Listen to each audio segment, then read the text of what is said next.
James Whale's landmark 1931 movie Frankenstein have been the success it was if the monster had been played by an English actor called William Pratt.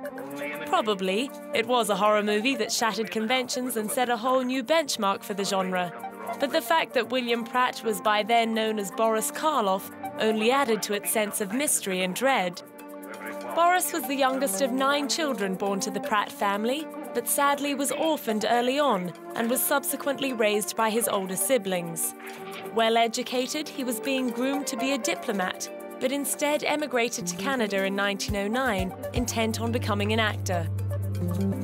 He then appeared in 80 films and subsidized his income with manual labor jobs until he finally became a star as Frankenstein's monster.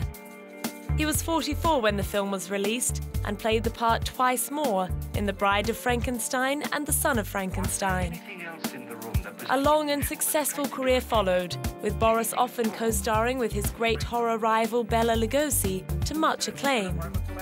There were, however, less than glamorous periods when he was reduced to taking parts in spoofs like 1953's Abbott and Costello meet Dr. Jekyll and Mr. Hyde, or 1947's Dick Tracy meets Gruesome.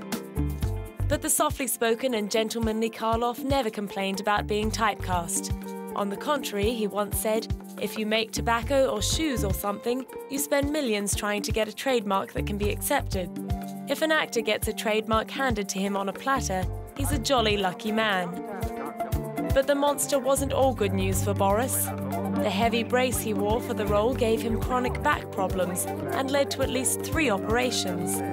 But characteristically, he refused to let this prevent him from leading a full and active life, even though in his final years, walking and even standing became so painful that directors would put his character in a wheelchair to make things easier.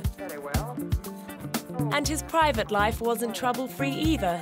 He was divorced 5 times before he married Evelyn Helmore in 1946, but they stayed together until his death from emphysema in 1969.